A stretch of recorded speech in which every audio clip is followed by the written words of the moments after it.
Good afternoon. I have the privilege of inviting two very eminent speakers. So, first off, I would like to invite Dr. Ramana Rao. Can you come and sit on the dais, please? And Mr. Paramount.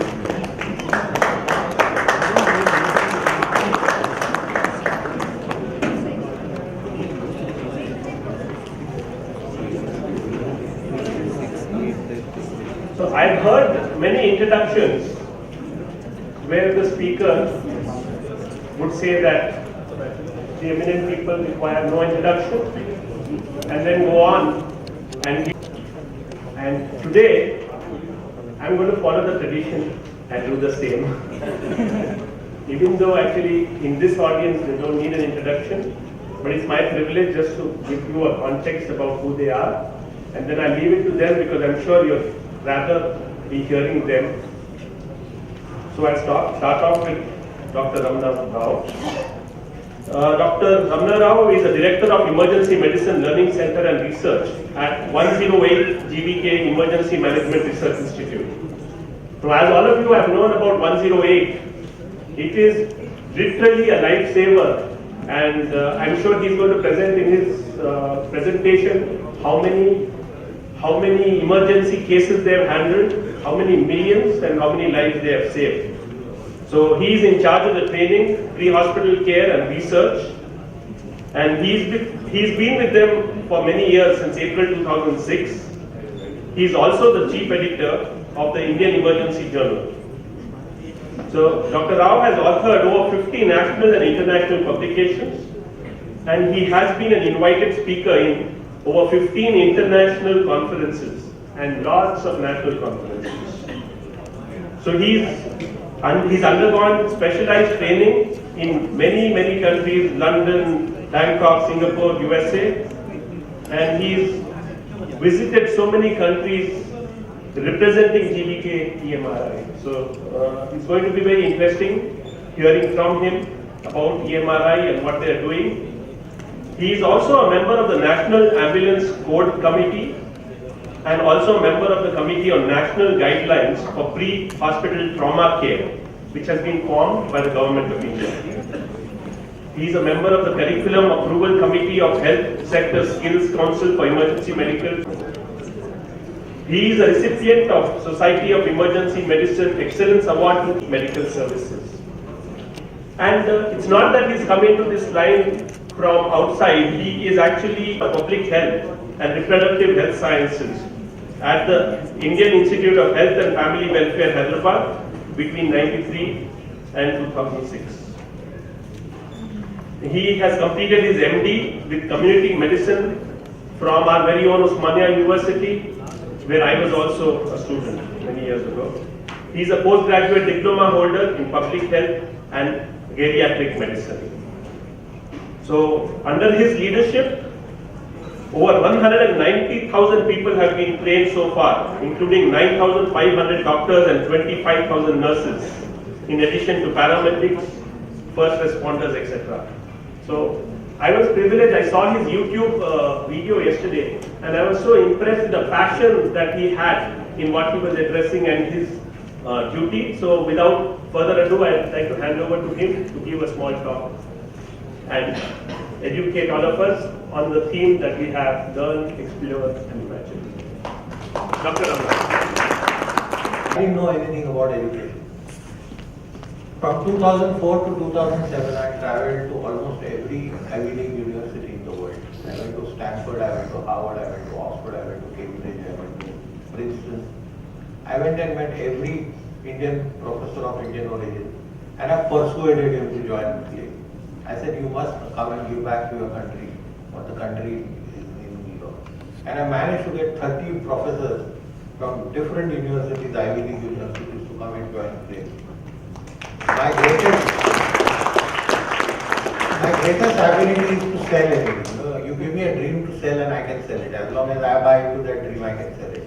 And I always believe that no dream is ever the repository of any individual. It's up there in the cosmos waiting to subsume a soul. And the day it subsumes a soul, that soul, at the cost of its health, wealth, family, everything, you give up everything. You're just passionate about your dream. People join the dream or the dreamer. And then they join with their conscious and subconscious motivation. But a dream has something which is indestructible energy. It has indestructible energy. Its energy cannot be destroyed. It cannot be altered. So the minute people's conscious and subconscious motivation begin to impact the dream will escape back into the cosmos. This is my hypothesis. Well, I started Flame, and when I went to the US, I was very struck by the liberal arts system. What I saw there was that here was a system that allowed even somebody at the age of 25 to change his career path. You know, you just heard I changed my career path so many times. It's preposterous for us to assume that a 16-year-old is supposed to decide art, science or commerce, engineering or medicine, law or whatever. What is it? I mean, it's stupid to actually even assume that somebody at the age of 16 is supposed to know what he is going to do. And I found that liberal arts had produced some of the best and widest leadership in the world. 24% of US presidents come from liberal arts background. 20% of Nobel laureates come from liberal arts background. 19% of Pulitzer Prize winners come from liberal arts background. 14% of Booker Prize nominees come from liberal arts background. That is the power of liberal arts, because you are giving the child the choice to experience, to learn music with maths, to learn humanities with sciences, to learn just about anything he wants. And at Flame we used to offer 165 courses on a menu. And the only analogy I can give you is, a typical thali that we have, and then there is a buffet spread. The Americans have a buffet spread. So you go, you check the dish, you taste it for a while, and you say, I like it, I'm going to have a little more of it. If you don't like it, you move on to the next counter. But in India, we have a thali, where every morsel we decide what we are going to have, what is going to taste. We say, thoda tikha chahiye, chalo add little chutney. Thoda sweet chahiye, add a little sweet chutney. You want it a little spicy, you will dip it in the red gravy. So we Indians, as culturally, are quite different from the West. We like to have our thali, we like to have our food varied. Our culture is one of bringing variety together. And I think liberal art, if you really look at the origin of liberal arts, it began in India. Takshashila and Nalanda, they were the first universities to have introduced liberal arts.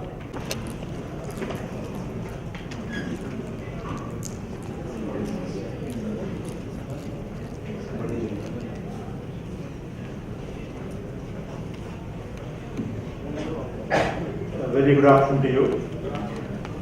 Sanjay Reddy, the Vice Chairman of GVK Group, have been here, and then he has requested me to be interacting with you on this particular subject. I found Sanjay Reddy many times, though he's a serious business person, but in many platforms he has been talking about this concept of 108. And when I looked into our own data also and our own process for the last 10 years, knowingly, unknowingly, I'm very proud to say that 60 to 65% of our beneficiaries are the young Indians. And particularly what all we do in saving limbs and trying to bring out people from the clutches of death, it's all ensuring that they live the rest of their life with a better quality, and they would be helping the nation's development. That is the immense amount of satisfaction we at 108 obtained from being a part of this. So I wanted to share with you what the ideas of this, what was the dreams of this organization, and what is the learning we had and how we learned is what I'm going to share with you. Can somebody initiate this presentation? Yes, right.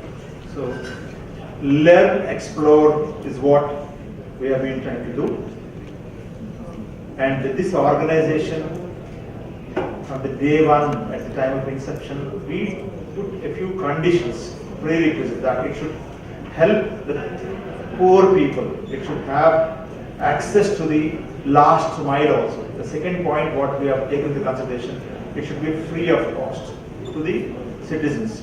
It is generally said that in emergencies our IQ will come down by 50%. We will not be able to spell out our own name and address also. In such a situation, it is very, very important that the services should be free of cost.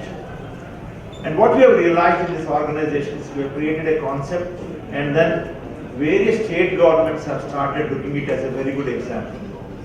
So the resources are with the government, the technology is from the private partnership, the model is with the private partnership, and it has become a public-private partnership.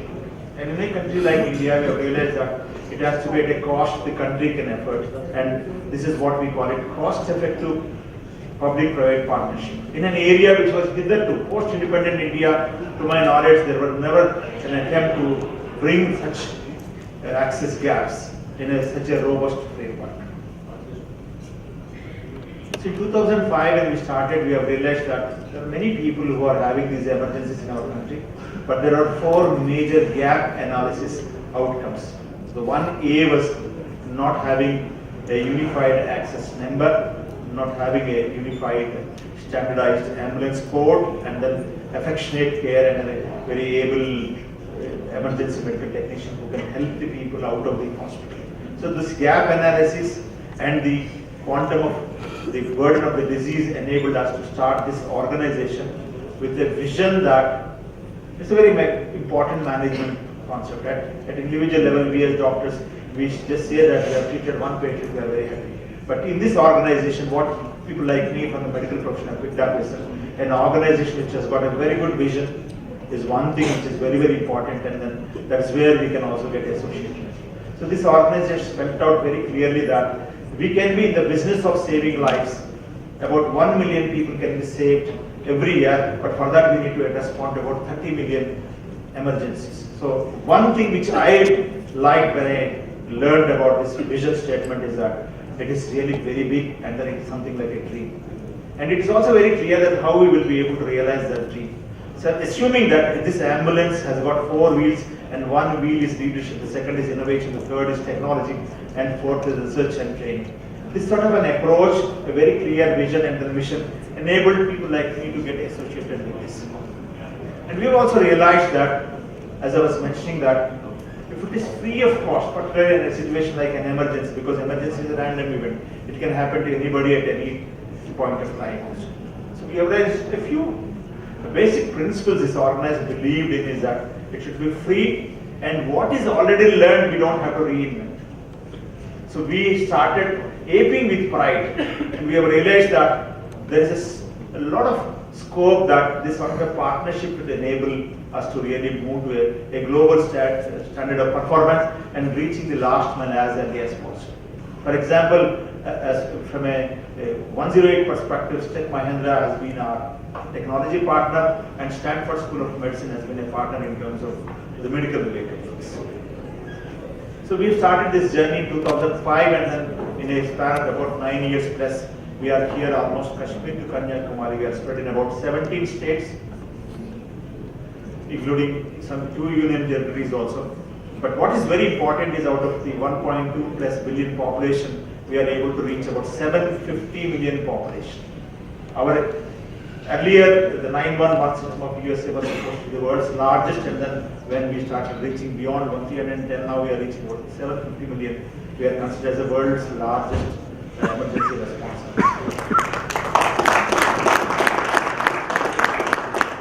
What we have started in this city of Hyderabad, city of pearls and chai and biryani, we have realized that we are able to, but it is really a very good experience for us. And what we have realized is that we need to have always a continuous differentiation. It's good to reach a particular larger level in terms of scaling up, but it's very, very important to sustain and then create that difference. In this journey, we have responded to about 31 million emergencies. And some of those cases which are very, very critical, we consider them life saved. Our life saved has crossed more than 1 million cumulatively over these 9 years of journey. And we have this done with the fleet of about between 8,000 and 8,500 ambulances spread in all these states. So 31 million emergencies. We never dreamt that this would be the picture where we would be able to reach. Another dimension, another learning what this organization had is that you know who is the best in the world. Try to shake hands with him and then try to beat the best. This is what we have done with 911. In USA, we found that there is a 2 to 3 ambulance groups are also working. The information is one particular case is not available, it is available in 3-4 different servers. So what we are trying to do is to prepare a very umbrella type of an integrated emergency response service. So we try to promise the people of this country that please ring up this number 108 and the rest of the things we take it as our responsibility. We try to restate that the government does some good work, but NGOs start where the government stops, and then we should be able to create that sort of a trust amongst the people. Rest of the things we try to create a technology platform so that it's transparent and it is near real time in terms of anybody can access such an information. So a few lessons what we have learned is that dreaming big and learning very quickly. Who is the best? For example, we have had a partnership with Stanford and then still we are continuing. India never had an education system where an advanced paramedic who works out of the ambulance, out of the hospital and in an ambulance, how it manages the emergency care. India was not very sure about it. So we tried to pick up from a Stanford School of Medicine, which is the best, and then now currently we are doing a lot of research work with them, and then it's a win-win situation. So in India, there's such a potential that the global leaders can also come, and then it will also be a learning situation, and it's a very strong message with our own experience I wanted to communicate particularly to a very august audience who have got a bright future. And this is one experience and then one learning we had at this organization in terms of creating our own global standard. Another very differentiator what we try to do is that government has got resources, but what is very important is that you need to create your own segments where you would be able to contribute, and then the government of the government. We don't have to really create a lot of promotion for ourselves. They can come, the governments will come, and then they will be able to make a request that this is what the partnership can do. So we have created a state-of-art centers at every state. We have designed our own ambulances, and we have leveraged technology. Dr. Abdul Kalam ji, our chairman emeritus, often says that development is possible only when we leverage technology. He also often says that health and education are the 2 points where it would be a good entry points, and then it will enable development of the nation. So this motivation by very senior people in this country, and this sort of a very difficult situation what we face at the community level, we are trying to bridge these health access gaps, particularly in the emergencies, with a very interesting model. Now it is a developing country model. For the developing country, it's likely that we may be able to reach other parts of the developed SAARC nations very soon also with these sort of models. So working with the government is another experience what we have learned. Sometimes we say that working with governments is both pain and pleasure. The governments focus on poor people, pregnant women, pediatrics, but we as professionals, we focus on people whom we bring into our organization, the performance matrix, as well as what is that we would be able to continuously do to motivate people to work with equal passion in the field situations. The processes are very, very important. So what I am trying to tell you is that when you are not there as a leader, if the systems are in place, it is very, very easy. So individuals are important, processes are very important, and all the more the values what we get from Dr. C.V.K. Reddy, Sanjay, who demonstrates very good value in terms of professional upbringing, and finally the values what we keep and percolate to the periphery is what this organization makes very unique at the national level. Technology, I'm sure that what is repeated, we can be able to leverage technology is one example. What we try to do day in, day out, near real time. I get information whenever there's a multi-casualty incident, any part of the country, and then we try to see whether the triaging is done, the patient is being shifted with pre-hospital care at an appropriate time. Learning is what this organization believes, and it's very rightly mentioned in your theme of the conclave also that it's a continuous journey is what, and then we need to create our own benchmarks. We need to ensure that quality is never compromised. So this is another slide which says that we need to believe in partnership, and there's a lot of give and take, and then 1+1 is infinity, and what we are able to demonstrate by the Indian national level partners and international partners is what we have learned. I never knew that this sort of an emergency database what we get, we will be able to predict impending communicable disease epidemics. So this is what something unique and unforeseen earlier also we can look into those. So we will be able to develop reading in between the lines when you are getting involved with such very different projects is what I am to share with you. To conclude, what I just wanted to tell you is that this organization is this sort of a learning of about 10 years. Today, we are about 39,000 people. Every day, we are addressing about 23,500 emergencies. Out of that, 700 would be very, very critical. And then we are also assisting about 180 deliveries in all our ambulances. Look at the situation in our rural areas and tribal areas. Do no harm is our basic premise. Do not add insult to the injury. So we wanted to be very careful that when the paramedic is there, is a science graduate, we train him in such a way that he would be a surrogate for the doctors. And he would be able to leverage technology. And people like Dr. Abdul Kalam says that, is your ambulance having the emergency response center? Is the emergency response center is in your ambulance, independent of the fact that there are about thousands of such them in a very distributive environment. So leveraging technology will enable us to create such sort of a very good benchmarks. We were able to demonstrate that our services, by responding to about 9,000 pregnant women whom we serve on a day-to-day basis, we are able to contribute to reduction of maternal mortality in this country by about 18 to 22%, which is something very good at a global level, what we refer as a Millennium Development Goals. These are some of the things what this organization in about 9 to 10 years of journey was able to do, and we are very proud to share such an experience, which was very much needed in this country because of the difficult terrains and then different chapters. The another area what we have been working every day is on the road traffic actions, where the youth are involved, and then out of the 100 emergencies, about 25 to 30 are trauma related across all the states. But significant portion of these road traffic accident victims are youth.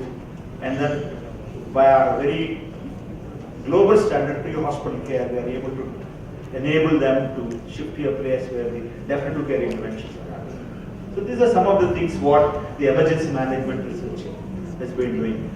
Recently, I met a team of people from Stanford who were working in Uttar Pradesh project. They were there for a few months. He came and I asked them, please tell me what is your experience?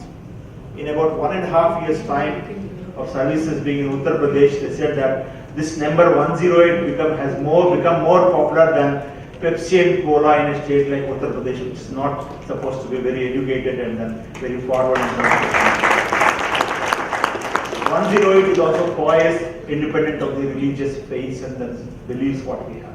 So we are also very lucky in that at the right time the communication evolution has happened in this country. The roads have started reaching the various difficult terrains earlier which were not. So these sort of good things will also happen when your cause is very good and then you work with more professionalism and passion also.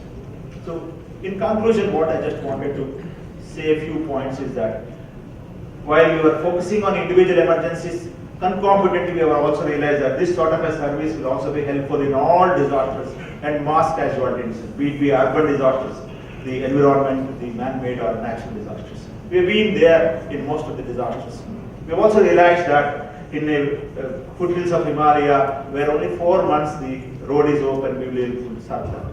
We have started developing palanquins so that a village in valley can bring the patients. We have had boat ambulances now. We started neonatal ambulances for the newborn. Between the hospitals, we have created a system. In Tamil Nadu, where the trauma is very high, we have created some stabilization centers.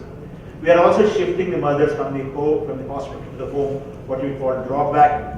But last, I wanted to tell you that in Gujarat, in the month of February, we have started this 181 women helpline.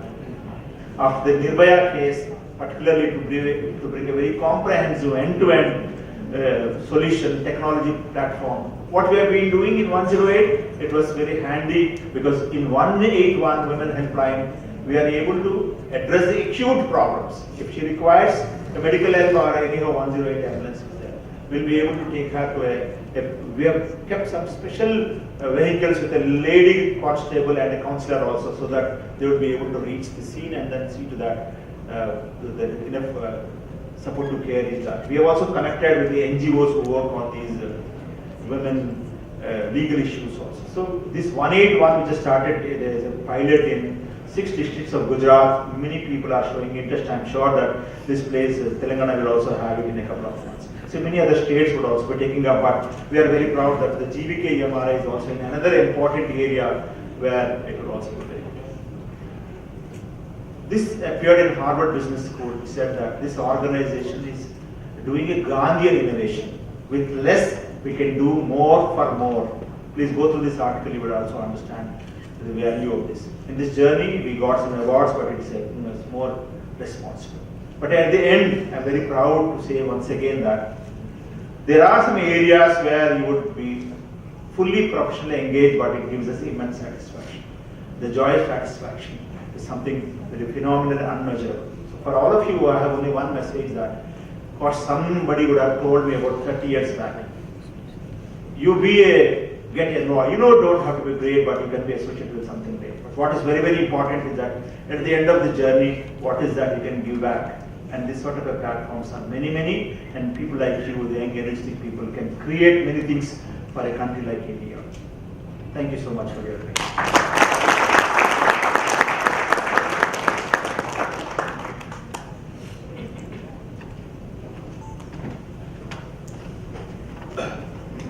Thank you so much, Dr. Ramana Rao.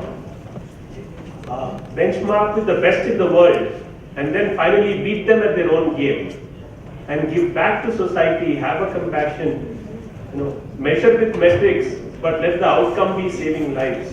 Saving 1 million lives, there's a lot that you've left for us to think about. Thank you so much, Dr. Ramana Rao. One thing which I've seen common between all the themes that have been discussed yesterday and today is in terms of the vision. The biggest, the best, put the targets high and dream big. Gopichan in the morning was mentioning that when he was growing up, his vision was only that to beat the state champion, but he's surpassed that. So we can dream big. And the next topic that we have, that is going to be taken by Professor Parag Shah, is on dreaming big. Now I just give a brief introduction before handing it over, because I think this is a great theme which goes very well with what we have for the topic today. We all can dream, and if we dream, only then we will achieve. So why restrict our dreams? Let's look at the stars. And one person who's achieved that is Professor Parag Shah. He is the former chairman and the founder of the director of Foundation for Liberal Art Management. FLAME is the synonym. He is currently the chief mentor of MIDAS, Management, Innovation, Design and Social Sciences. He is also the managing director of Oxford Golf and Country Club, which is ranked as the best golf course in India. And he has started so many successful ventures in various fields, including a chain of photo finishing labs. And he is India's biggest distributor for Nestle in their vending machine operations. He has several real estate projects. He has developed over 30 million square feet of space. And he's ventured into education. He started FLAME. And his vision, he's changed the way entrepreneurship is perceived. And he's combined effectuation, critical thought and innovation, which I'm sure he will explain. So he is on the jury of the International Innovation Centers. He's been awarded Visionary Leadership Award by the DNA Group. And he's also started a product development and incubation center at MIDAS. He is very passionate about education. He has taught and mentored over 200 students to become entrepreneurs.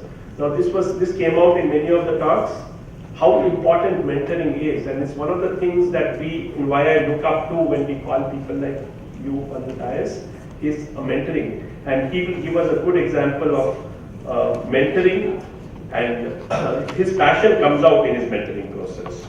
He has been a keynote speaker in the Vice Chancellor's Conference, and he has done path-breaking work in the field of education.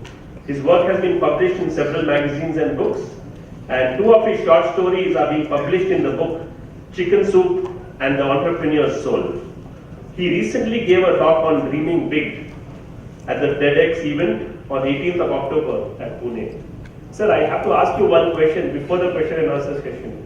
How do you manage to do such a wide, diverse range of activities in such a short span of time? Maybe you could go through that in this. So please welcome Professor Parag.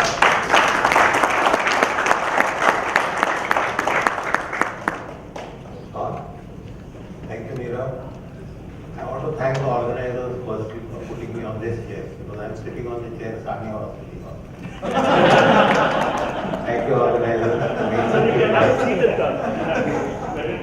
No, no.